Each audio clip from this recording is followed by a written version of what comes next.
Roswell, en Nuevo México, es una ciudad que no debería ser famosa, pero lo es. No hay nada como una historia de extraterrestres. Saber que no estamos solos en el universo y que el gobierno lo ha encubierto. Para casi todos nosotros no es más que el lugar donde se estrelló un ovni.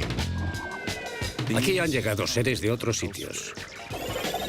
Pero lo que parece una locura, tal vez no lo sea. Creo que alguien en algún sitio conoce la verdad. Existan o no los extraterrestres, una cosa es segura. A la gente le encanta esto. Star Trek, la guerra de las galaxias, ir al cine. Quienes creen en los ovnis consideran que este es el episodio más importante de la historia. Y puede que estén en lo cierto.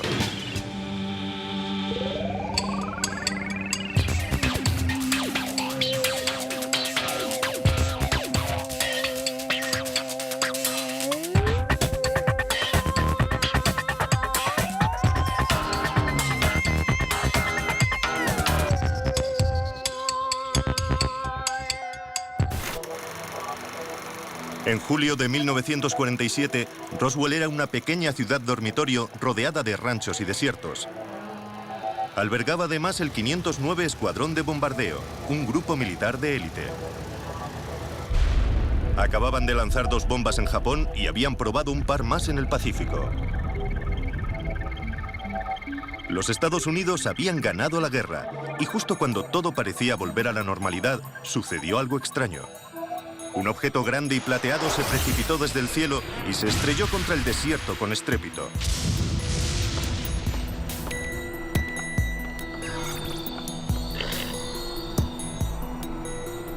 Un ranchero encontró partes de lo que quiera que fuese aquello e informó a la base aérea local.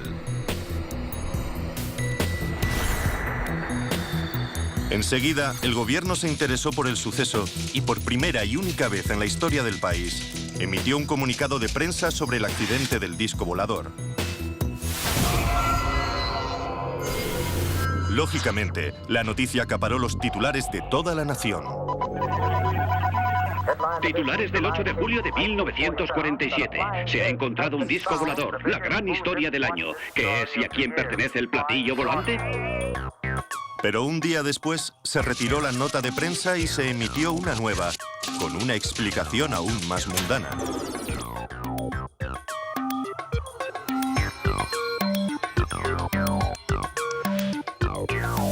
Precisamente, en esas 2 notas de prensa está todo el jugo de esta historia. Un día hablan de la guerra de los mundos y al día siguiente no es más que un globo meteorológico. Así que los vecinos de Roswell volvieron a ocuparse de sus granjas y la vida siguió su curso.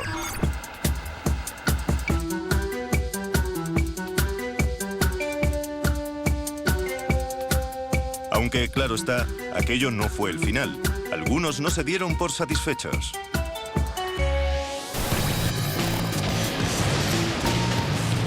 Nunca habríamos oído hablar de Roswell, ni habría salido en las pantallas de televisión, de no ser por el encuentro casual de 2 hombres en 1978. Jesse Marcel, un militar retirado, y Stanton Friedman. De día, un respetable físico, y de noche, uno de los ufólogos más famosos del mundo. Después de 30 años de investigación, estoy convencido de que el gobierno encontró los restos de un accidente y varios cuerpos alienígenas aquí, en Nuevo México. Es una de las más grandes historias del milenio. Un momento, menuda afirmación. Vamos a necesitar algo más de información. Retrocedamos un momento. En 1947, Jesse Marcel era el oficial encargado de inteligencia en la base aérea de Roswell. Cuando se destapó la noticia del accidente, Marcel fue el encargado de investigarlo. Antes de morir, le contó su historia a Friedman. La semilla estaba plantada. Había nacido la conspiración de Roswell. Hablé con Jesse por primera vez en el 78, antes de que salieran los libros y se montase todo el lío mediático. Los ufólogos no sabían nada de Roswell. Era una novedad. Estaba ahí. Existía, pero nadie lo conocía. Encontré una pieza de metal, o que al menos parecía de metal. No era flexible, pero era muy fina como un cigarrillo. Intenté hacer una muesca, pero no podía doblarla ni marcarla. Así que cogí un martillo y la golpeé. La coloqué en el suelo y la golpeé. Y el martillo rebotó en la pieza. Aquello no era ningún globo meteorológico, era una nave. ¿Qué clase de nave? No lo sé. No había motivos para que nadie mintiese en aquellas circunstancias. Si olvidamos el hecho de que estamos sugiriendo que el encargado de inteligencia del principal grupo militar de élite del mundo se inventó semejante historia, no tiene sentido. Friedman estaba enganchado y empezó a indagar en Roswell en busca de historias. Muchos de los testigos con los que habló ya han fallecido. Por suerte, las entrevistas se grabaron antes de que el tema se pusiera de moda. No sé qué era. Parecía un trozo de madera, pero no se podía quemar. No podía cortarla con la navaja. Había un trocito de material que podías enrollar y volvía a quedarse plano. No se arrugaba. Roswell empezaba a resultar interesante. Había sucedido algo extraño. La pregunta es, ¿qué? ¿Y por qué Roswell? Se ve que los extraterrestres no pueden resistirse a la combinación de armas nucleares, los cohetes gigantes y los radares.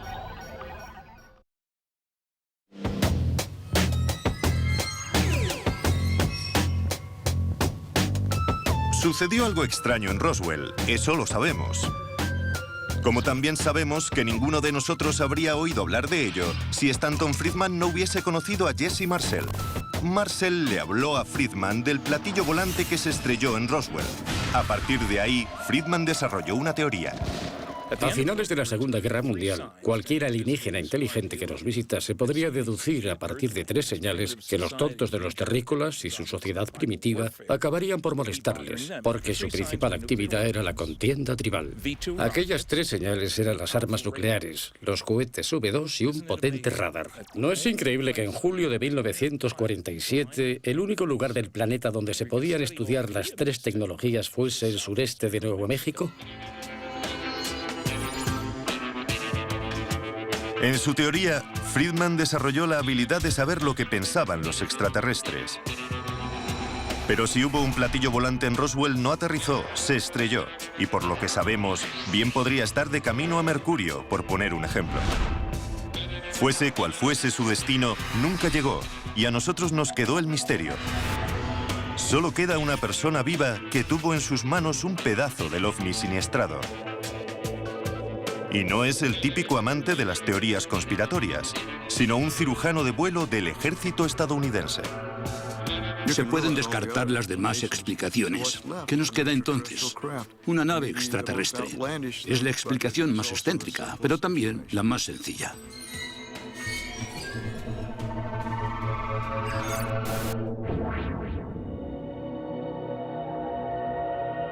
Por suerte para nosotros, antes de regresar al hangar 84 con trozos del disco siniestrado, Jesse Marcel se detuvo en su casa para enseñárselo a su esposa y a su hijo, Jesse Marcel Jr.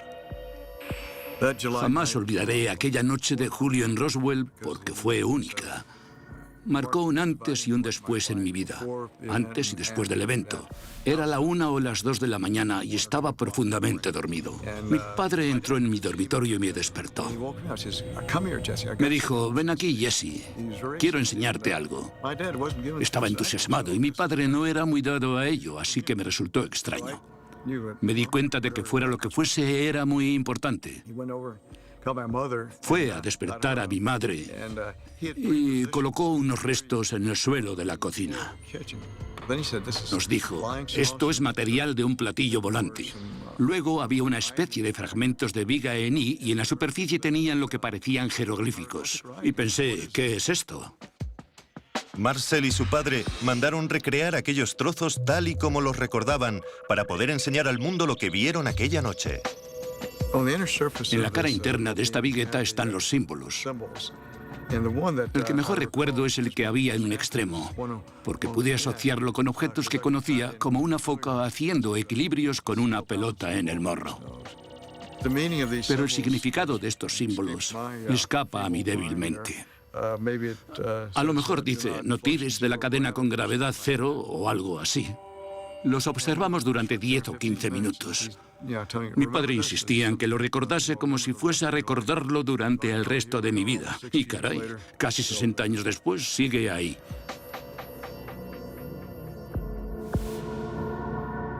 Como su padre, Jesse Jr. se alistó en el ejército y es cirujano de vuelo desde hace 40 años. Este año solo tiene 2 semanas de vacaciones y ha decidido venir a Roswell a seguir los pasos de su padre. Fue aquí, al hangar 84, donde su padre trajo aquellos restos. Por lo que cuenta Jesse, los militares cambiaron rápidamente los restos por otros para burlar a los reporteros. He visto fotografías de mi padre arrodillado junto a unos restos en el suelo del despacho del general Ramey. También aparece el general Dubose. Pero al observar aquel material del suelo pensé, un momento, esto no es lo que vimos en Roswell en el suelo de la cocina. Mi padre me dijo que puede que parte de los restos fuesen originales, pero la mayoría habían sido reemplazados. Por lo que deduzco, a usted no le cabe duda de que la historia del globo fue una tapadera. En absoluto. Sabíamos que la historia era una tapadera, pero la utilizamos para persuadir la curiosidad de la prensa. Supongamos por un momento que sí, se estrelló un ovni en Roswell. ¿Por qué querría encubrirlo el gobierno? Han pasado 2 años desde la Segunda Guerra Mundial. Hay mucha tensión en el mundo y la Guerra Fría empieza a calentarse. Tal vez no fuese un buen momento para admitir que no tenían control sobre su propio espacio aéreo. No me sorprendería que lo hubiesen encubierto. ¿Qué iban a decir? ¿Que los extraterrestres venían de visita? No sabemos qué quieren, de dónde vienen ni cómo operan. Pensamos que les gustaría saberlo. Un momento. La pregunta que nos hacemos entonces es, ¿por qué afirmó primero el gobierno que era un disco volador? Hay 2 posibilidades. Una, que alguien en la parte baja de la cadena de mando se emocionase y cometiese un simple error. Pero el protocolo militar detectó que un comandante del Escuadrón 509 autorizó la nota de prensa. Luego, no parece que fuese un simple error. 2. Se planificó la contradicción. Esta es la teoría. Primero admites que es un ovni, y luego se ofrece una explicación más plausible, como la del globo meteorológico. La gente se creerá antes lo del globo que lo de la nave interestelar, aunque no es tan sencillo como suena. En primer lugar, había gente en la ciudad que sabía cosas. En segundo lugar, lanzar una nota de prensa que luego se pudiese tirar a la basura. Era una solución fantástica. La gente se tragó la tapadera.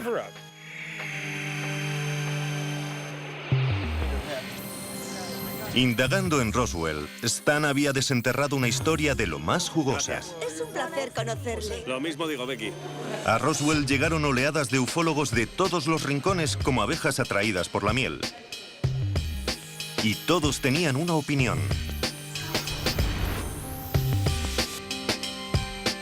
Dave Thomas es físico y matemático, además de presidente de un grupo llamado Nuevos Mexicanos para la Ciencia y la Razón.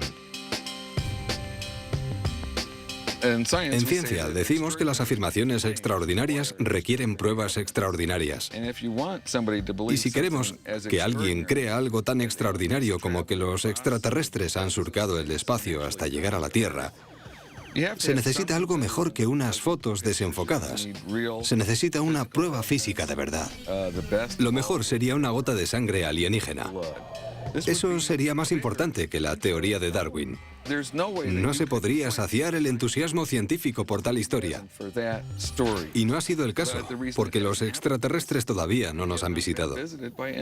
Puede que suceda algún día, pero todavía no ha pasado. Entonces, ¿cómo se explica esto? Algunos creen que lo que cayó en Roswell fue más que un simple disco. Tom Carey y Don Smith son expertos ufólogos.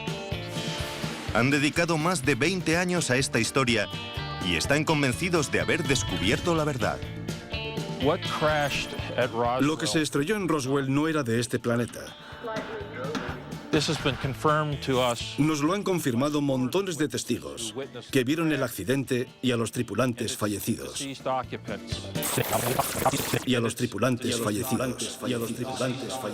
¿Extraterrestres de verdad muertos? Esto se pone interesante. Creemos que se encontraron 5, 6 o 7 cuerpos en 3 lugares distintos. Hasta hace unos años no supimos que Mac Brazel, que encontró los restos siniestrados originales, también encontró los cuerpos en una zona a pocos kilómetros del campo de escombros. ¿Cómo lo saben? Tom y Don hablaron con testigos y con sus hijas, hermanos y nietos. Todos describieron cosas extrañas pero similares. Creo que aunque solo sea por la coherencia en las afirmaciones de los testigos, hablamos incluso con un oficial retirado que comentó: os aseguro que no eran de Texas.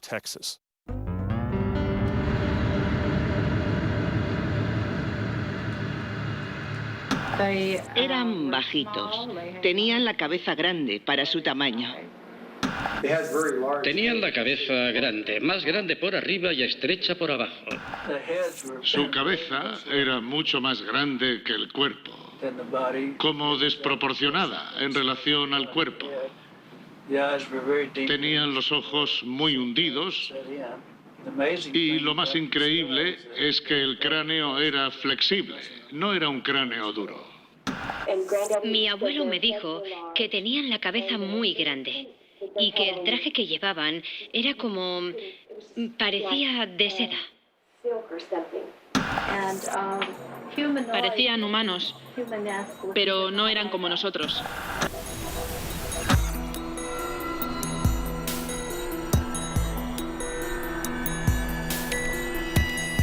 Debemos admitir que es raro. ¿Por qué iban a contar la misma historia unas personas que no guardaban relación alguna entre sí? Por extraño que parezca para algunos, aunque a mí me parece de lo más normal que hubiese cuerpos, tiene que haber tripulación a bordo de una nave. ¿Y por qué se estrellaron? Porque alguien cometería un error. Había una tripulación, individuos.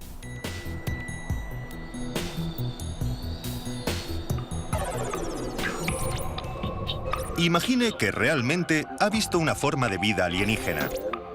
¿Por qué esperar 30 años para contarlo?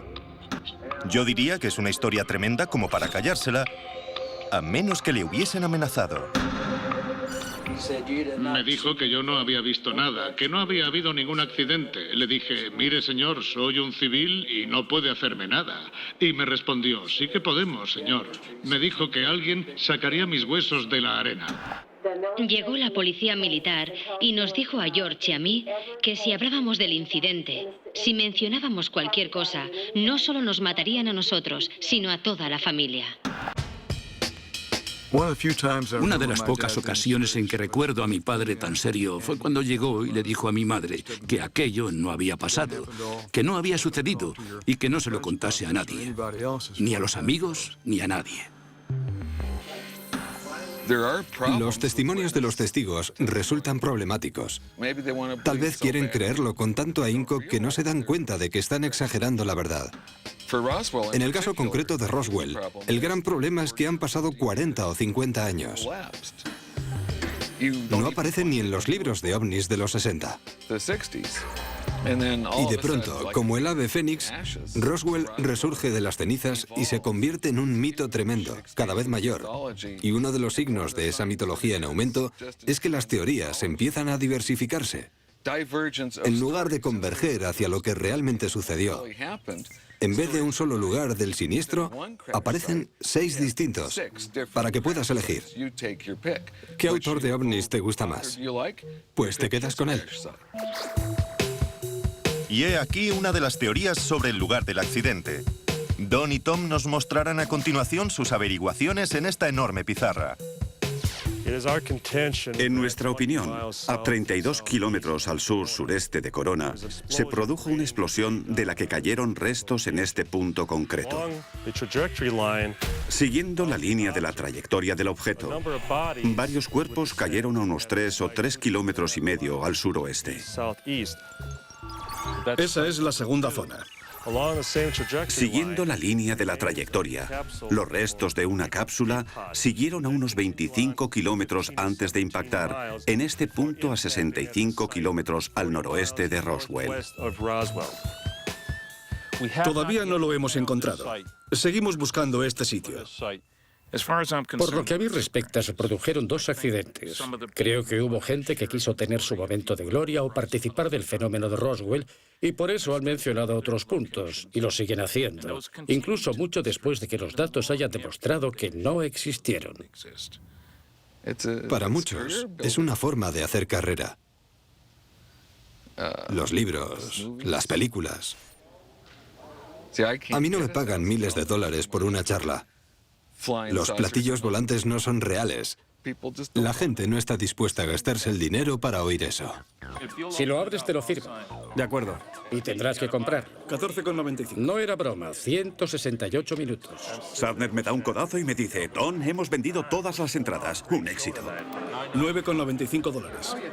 Así que ahora la historia de Roswell ha generado su propia industria. Toda esta investigación ha desatado una tormenta de arena de controversia.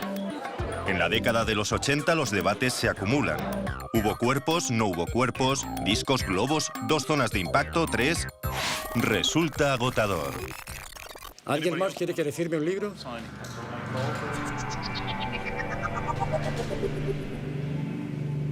Pero entonces sucedió algo realmente sorprendente. A principios de los 90, el gobernador de Nuevo México está tan desbordado por las llamadas que solicita a las fuerzas aéreas que expliquen lo sucedido en Roswell. ¿Y saben qué? El gobierno respondió.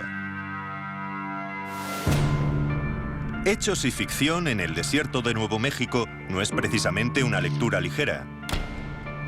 Tras invertir miles de dólares y emplear a 30 agencias gubernamentales durante 2 años, las fuerzas aéreas terminaron un informe de 975 páginas donde se afirma que lo que realmente impactó en Roswell fue un proyecto secreto llamado Mogul. ¿Qué es Mogul? Pues es un globo. Llamarlos globos meteorológicos me parece una terrible injusticia. No eran simples globos. Eran unos experimentos físicos gigantes que medían 182 metros de alto y que requerían al menos una docena de globos para elevarlos. Tenían paracaídas y anillas y cuerdas. Y una de las principales características eran los curiosos reflectores de radar, hechos de un papel metálico y brillante que no se abollaba fácilmente. No dieron el cambiazo con los restos. Lo que aparece en las fotografías es lo que hubo. Eso es el incidente de Roswell.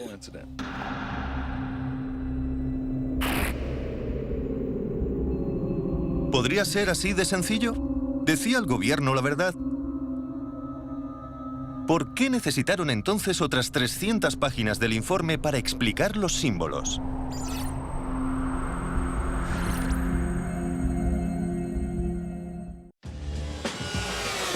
Algo se estrelló a las afueras de Roswell. El ejército estadounidense dice que fue un globo meteorológico llamado Mogul, de lo que da buena cuenta el informe Roswell. 900 páginas son un volumen considerable para demostrar algo tan simple. Para algunos resulta sospechoso. El proyecto Mogul es una falacia, sinceramente. Todo lo que mencionan es incorrecto. Las características del material que los testigos describen y que se encontró en el campo no concuerdan. Mogul tenía componentes de láminas de metal que hasta un niño podría romper, palos que podrían cortarse fácilmente. Los testigos oculares afirmaban que las vigas en I no se podían romper ni quemar. No tienen nada que ver. Además, el proyecto Mogul era supuestamente secreto, súper secreto. Pero no había nada de secreto en la tecnología del globo, la radio y todas las historias que llevaba. El único secreto era el propósito. En la página 302, las fuerzas aéreas explican también los misteriosos símbolos de Jesse Marcel. Dicen que era cinta adhesiva con flores donada por una empresa de juguetes. El único testigo por el que podría responder es Charlie Moore, mi profesor de física, que lanzó aquellos objetos. Es un físico muy respetado. Él vio en primera persona los reflectores de radar con aquellos curiosos símbolos que parecían extraterrestres. Habrá visto cientos y seguro que se preguntaba por qué aquel fabricante de juguetes ponía aquellos simbolitos en los reflectores del radar. Misterio resuelto. He visto parte de la cinta adhesiva y es mucho más ancha y más grande y en ella aparecen flores, no esta clase de símbolos. Yo puedo comparar una cosa y otra, y eso no es lo que vimos. Punto. Pues ya está todo aclarado. ¿Se acuerdan de esto? En el mejor de los casos sería una gota de sangre extraterrestre. Sangre alienígena. ¿Y si no solo fuese sangre, sino la cabeza de un extraterrestre? Y piernas. El ser entero. Cuidado con lo que desean. Puede hacerse realidad. El infame vídeo de la autopsia a un extraterrestre. Aquí es donde comenzó todo. Detrás de mí hay unas marcas que indican el supuesto lugar del accidente del OVNI, donde se encontraron 3 cuerpos alienígenas en 1947.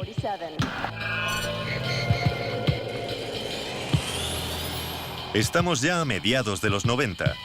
La historia de Roswell se ha intensificado y el informe de las fuerzas aéreas ha avivado las llamas de la conspiración. Es tal el impacto mediático que el país entero está loco por los extraterrestres. En la televisión triunfan Expediente X, Más allá del límite, Star Trek. En el cine Independence Day y Mars Attacks. No sabía lo que era, ni si alguna criatura iba a salir y venir a por nosotros. Están abduciendo a gente. Los extraterrestres vienen a visitarnos. Es hora de que la gente despierte espiritualmente. Y entonces surgió algo más. En el momento perfecto, sospechosamente. Se convirtió en una de las filmaciones más controvertidas jamás vistas en televisión. Aseguran que se trata de una autopsia real a un extraterrestre y que la criatura de la mesa se encontró en el lugar del siniestro de Roswell. Un inglés, de nombre Ray Santilli, afirmó que descubrió esta filmación supuestamente auténtica de manos de un cámara militar en Florida. Al percatarse de la conmoción que provocaría, Ray busca un comprador. Es así como aparece Bob Kiviat, un productor de programas paranormales de Los Ángeles con una larga trayectoria. Cuando empecé a hablar con la oficina de Ray Santilli en Inglaterra, era obvio que Ray esperaba y confiaba en que alguien como yo, con experiencia en televisión y asuntos relacionados con los ovnis, contactase con él. Por lo que a mí respecta, su afirmación de que tenía una filmación del evento de Roswell, de la autopsia de las criaturas, sonaba demasiado bien para ser verdad. Bastante intrigado, Bob Kiviat subió a bordo de un avión rumbo a Inglaterra para descubrir si la filmación estaba a la altura de tanto revuelo. Ray Santilli sacó una cinta, la metió en una máquina y me quedé boquiabierto.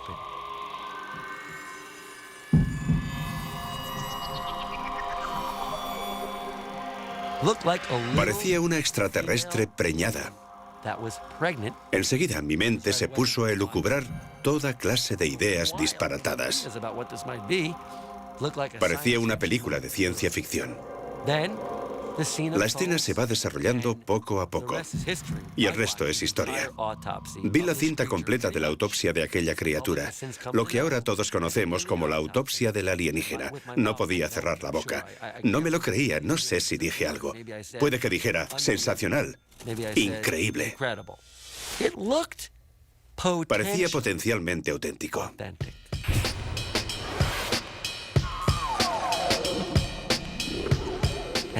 Todo aquello se me ocurrió mientras lo veía.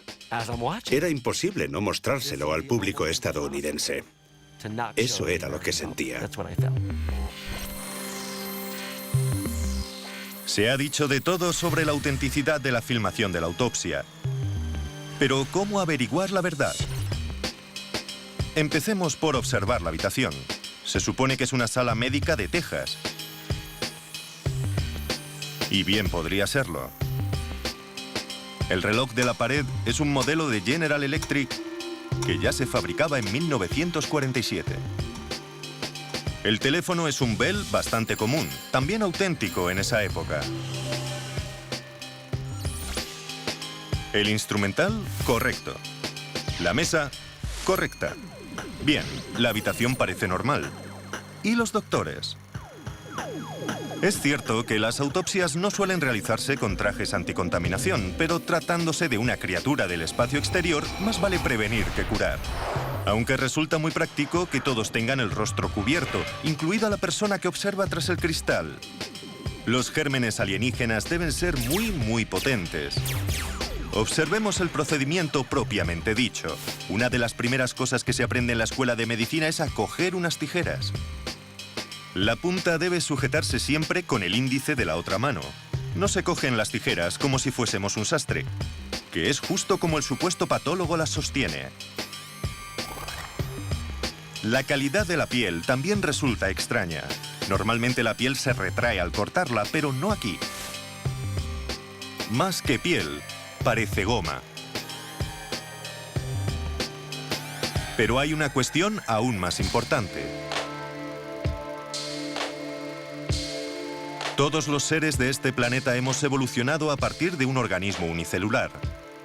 Y en la Tierra, algunos seres son así, otros así o así.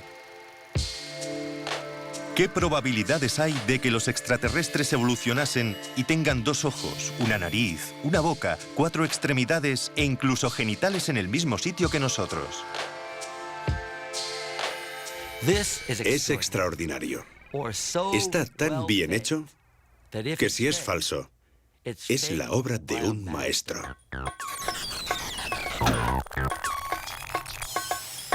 ¿Pero qué maestro? ¿Fue obra de Ray Santilli? ¿O acaso de un equipo de efectos especiales? ¿O del misterioso cámara? Tal vez nunca lo sepamos, porque cuando Bob Kiviat le compró a Ray la filmación, tuvo que pagar un precio. El cámara permanecería en el anonimato. Nadie volverá a contactar con él. No puedo entrevistarlo. No tengo garantías de que llegue a conocerlo como parte del documental para Fox. Y lo mejor es que aquel cámara vendió aquella filmación para pagarle la boda a su hija.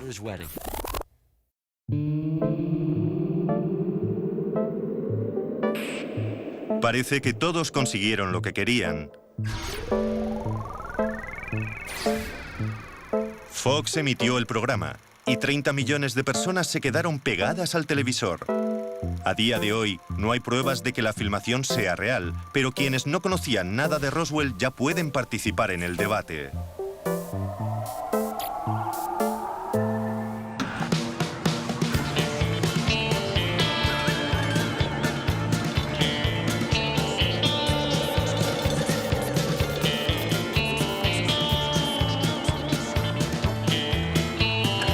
Mira esos ovnis, te los has perdido, ya ha salido.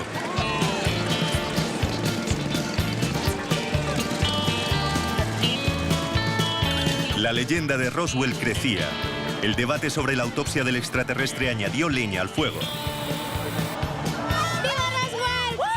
El país entero está obsesionado con los alienígenas. Con tantas historias sobre marcianos, cabría esperar que las fuerzas aéreas no quisieran ni acercarse a Roswell.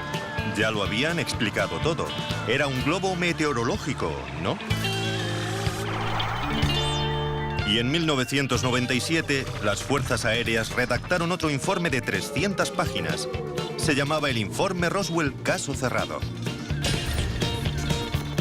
El objetivo de ese caso cerrado era explicar los cuerpos alienígenas que habían visto los testigos. Otra sencilla explicación: maniquíes de pruebas para accidentes.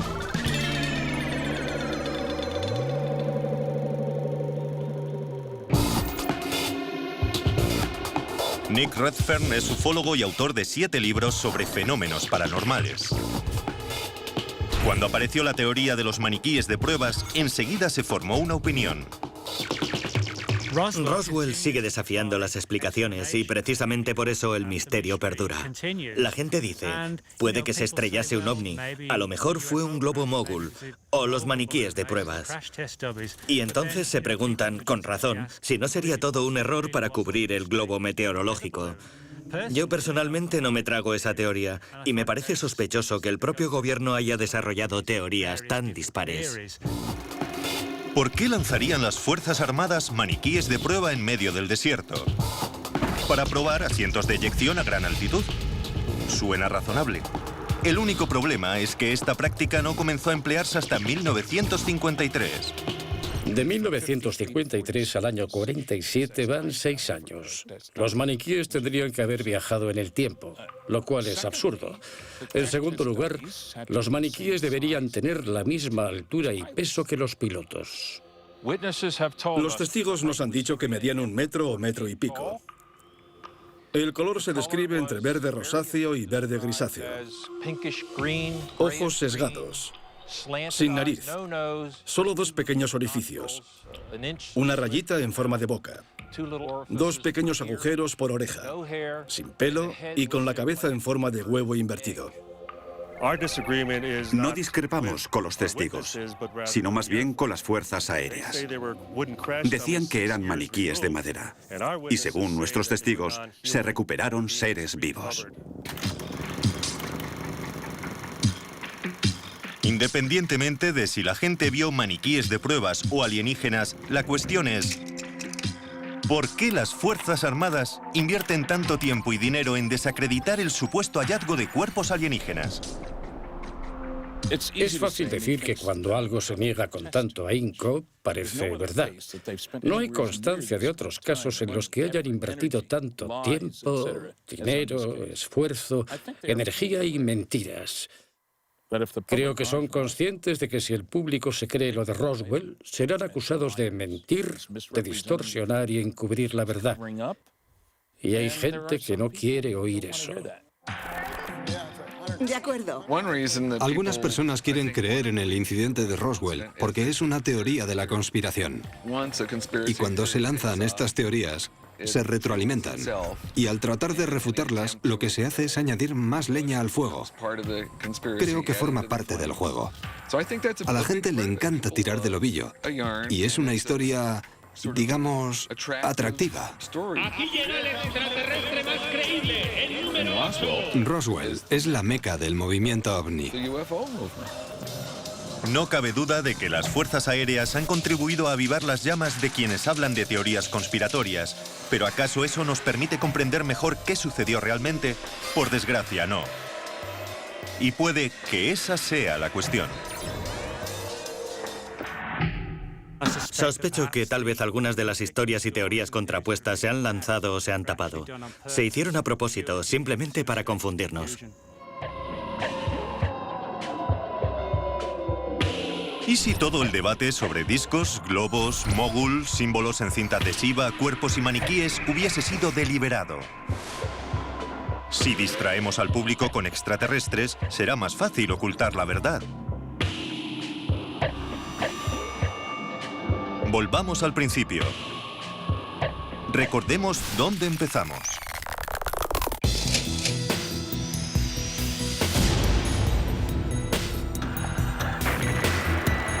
Han pasado 2 años desde la Segunda Guerra Mundial.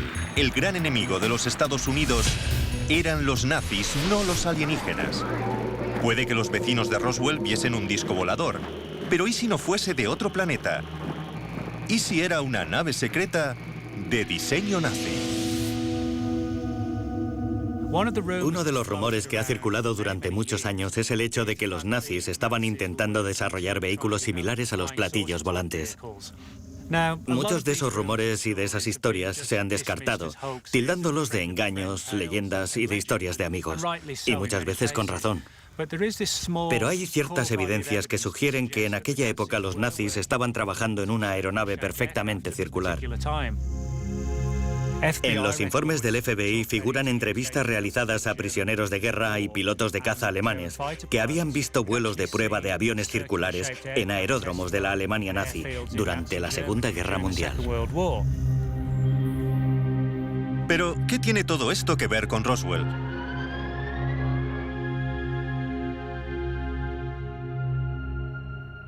Los mismos científicos que puede que realizaran vuelos de prueba con estas naves en forma de platillo fueron traídos secretamente a Estados Unidos bajo el inofensivo nombre en clave de Operación Paperclip. La Operación Paperclip es un proyecto que comenzó en la fase final de la Segunda Guerra Mundial para atraer científicos nazis y colaborar con Estados Unidos en el conflicto bélico.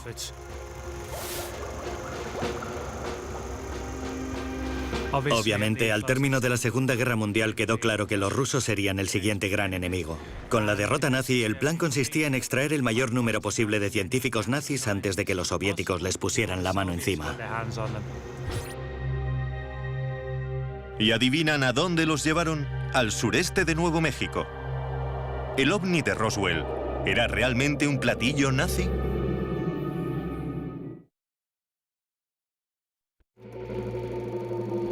¿Y si lo que impactó no fue un balón meteorológico como afirma el ejército estadounidense? Ni un ovni, como afirman los ufólogos. ¿Y si fue una nave nazi? La Operación Paperclip era una operación secreta para traer a científicos nazis al desierto de Nuevo México. Uno de los principales motivos por los que la Operación Paperclip era clasificada y se consideró controvertida es porque muchos de los científicos que trajeron no eran solo científicos alemanes a los que los nazis habían obligado a trabajar para ellos. Algunos eran nazis ardientes. Y, lógicamente, el hecho de emplear a la élite científica nazi a finales de la Segunda Guerra Mundial era algo que muchos no solo considerarían controvertido, sino inapropiado.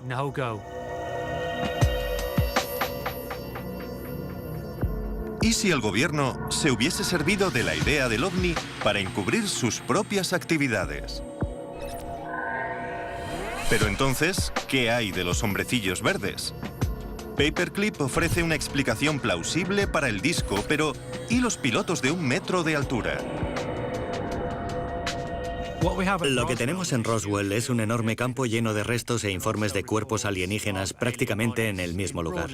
Seguramente lanzaron un cohete V2, una práctica habitual en esa época, traído de la Alemania nazi y con una tripulación de monos a bordo, que impactó fuera de los límites establecidos.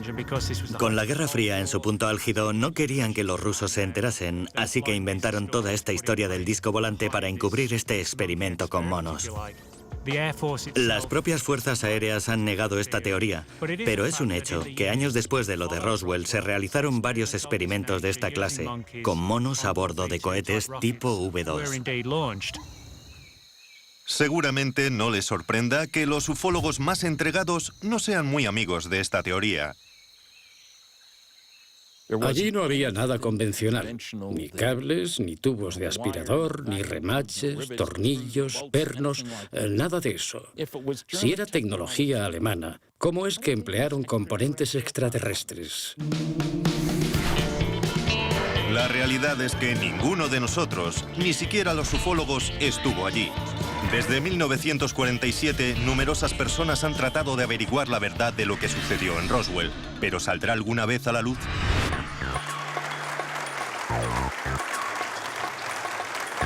¿Cómo podría clasificarse? Toda la escena política se ha convertido en un combate de lucha libre. No era más que un estúpido globo que puedes... En cierto modo, ni siquiera importa si llegaron a aterrizar los extraterrestres. Roswell prospera y nada evitará que los creyentes sigan creyendo. Nos limitábamos a seguir los hechos allá donde nos llevasen las pruebas. Extraños restos. No voy a... A menudo nos preguntan de dónde venían. ¿Qué hacían aquí? Y cómo una nave espacial, que supuestamente habría cruzado galaxias o sistemas solares, podría haberse estrellado. Mi respuesta es sencilla. No lo sé, pero pasó. Es un tema verdaderamente apasionante y lo que realmente me motiva es la respuesta del público. Sí, tengo mis críticas dentro de la ufología, pero si descubres algo nuevo, tienes la responsabilidad de hablar de ello, y eso hago, hablar. Creo que lo único que podría convencer a personas como Stanton Friedman y todos los que creen en ovnis de verdad sería que llegasen los extraterrestres, aterrizasen en el jardín de la Casa Blanca, dijeran: Klaatu Barada Nikto y añadieran: mirad, no tenemos nada que ver con Roswell.